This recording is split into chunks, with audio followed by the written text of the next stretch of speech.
How high can baseboard heaters be installed? I'm trying to do a basement loop to heat up my basement.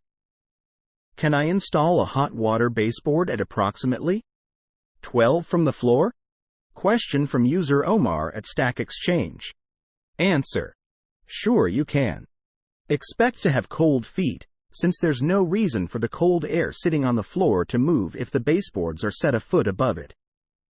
Circulation will pretty much stop at the intake height of the baseboards, unless you run a ceiling fan or something for mixing. Answer from user Eknair Wall at Stack Exchange.